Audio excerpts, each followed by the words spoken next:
Assalamualaikum warahmatullahi wabarakatuh. Apa kabar pemirsa CNN Indonesia? Semoga Anda senantiasa sehat dan selalu berada dalam lindungan Allah Subhanahu wa Ta'ala. Amin, amin ya Rabbal 'Alamin.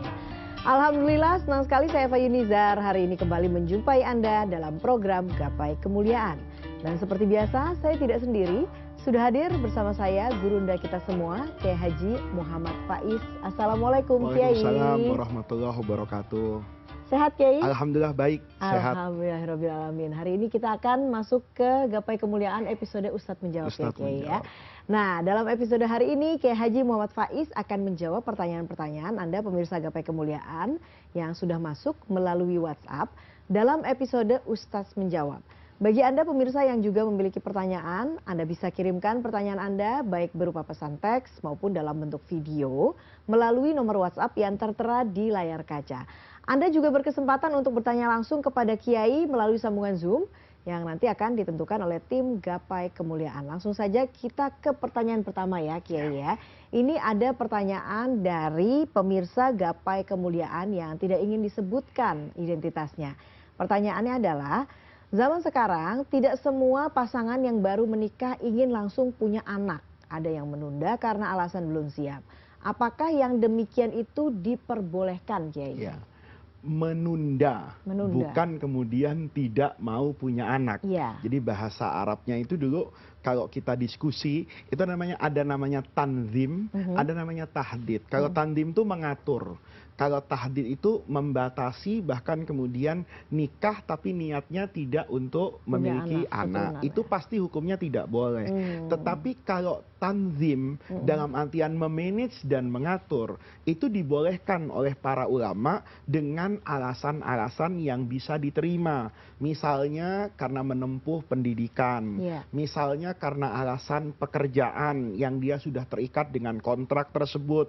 Yang ketiga mungkin boleh jadi karena alasan yang seperti disebutkan tadi, kesiapan. Tetapi kesiapan itu Mbak Eva tidak boleh dikaitkan dengan ketakutan tidak bisa makan.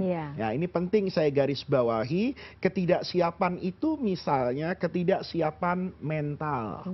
Bisa jadi ada loh. Pernah itu satu kisah, suami itu sudah menikah berkali-kali dan selalu kehilangan istrinya karena melahirkan. Maka ketika kemudian dia memiliki istri yang baru, pengganti istrinya yang meninggal, dia selalu menggunakan alat kontrasepsi.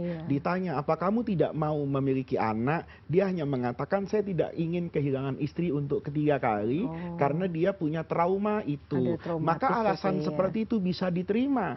Tetapi tidak berarti kemudian ada pembiaran kan. Dia bisa berobat ke psikolog, dia bisa berobat ke kiai untuk membangkitkan keyakinannya bahwa kematian itu bukan karena dia melahirkan sejatinya, tapi memang itu sudah suratan takdir yang ditentukan oleh Allah. Nah, hal-hal yang seperti ini bisa saja misalnya, atau aspek misalnya istrinya itu lemah, lemah kandungannya, bisa jadi lemah mentalnya, hidup di sendirian, tiba-tiba suaminya punya tugas nih, tugas negara, misalnya tentara, menjadi menjaga perdamaian di Libanon atau di Afrika dengan kontrak kerja PBB 2 tahun misalnya. Kemudian istrinya mengatakan saya nggak berani kalau sendirian dengan sekian macam alasan kemanusiaan.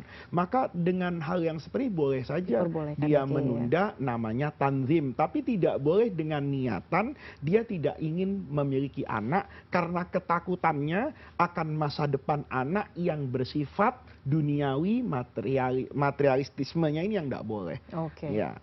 Oke, baiklah. Baiklah, sekarang kita lanjutkan ya Kiai ya ke pertanyaan selanjutnya. Ini ada pertanyaan dari Ibu Alina.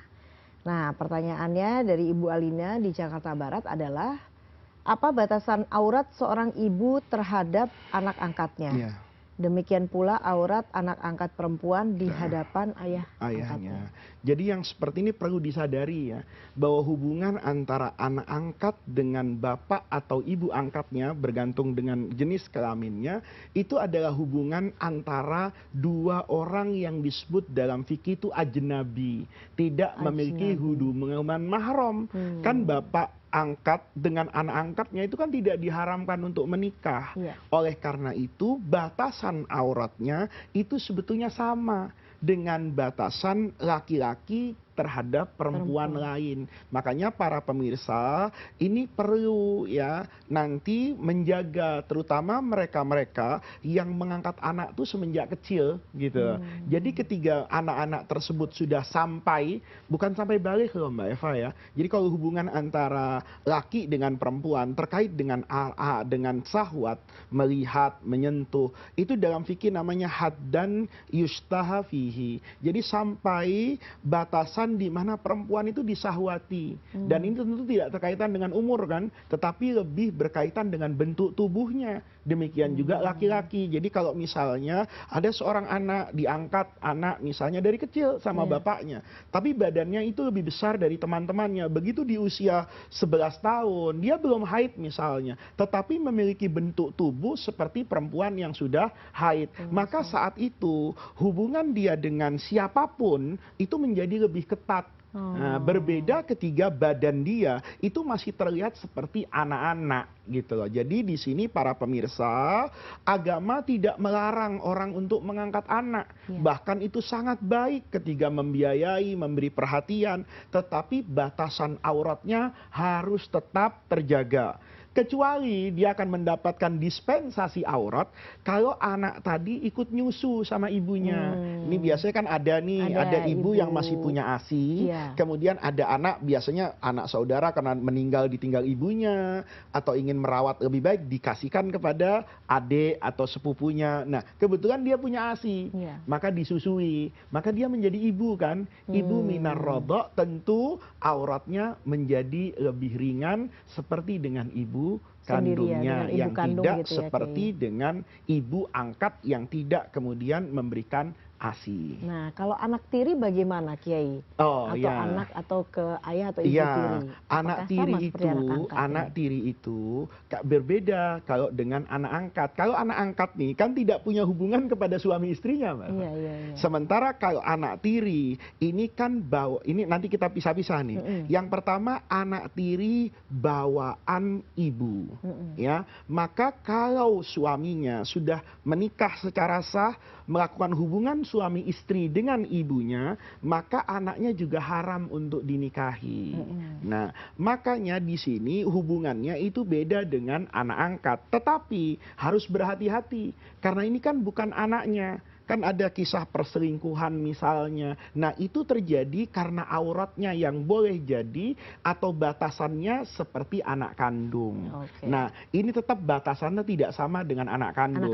Nah kalau itu anak bawaan suaminya itu juga sama kan. Maka dia tidak boleh sebenarnya menikah dengan ibu tirinya kalau sudah melakukan hubungan suami istri dengan bapaknya. Nah maka tentu dari kaitan dengan ini sebetulnya hukum auratnya tidak seketat anak angkat tadi. Tetapi karena ini bukan anak kandung, untuk menjaga hal-hal yang tidak diinginkan, maka tetap dia diminta menjaga kesopanan. Artinya apa? Kalau mungkin terlihat rambutnya masih iya, tapi tidak melihat bagian vital yang mendatangkan syahwat dari tubuh ibu tirinya atau anak tirinya kalau dilihat oleh bapak tirinya. Baiklah Kiai. Kita akan lanjutkan lagi Kiai, tapi kita akan break terlebih dahulu. Jangan kemana-mana, Gapai Kemuliaan akan kembali sesaat lagi.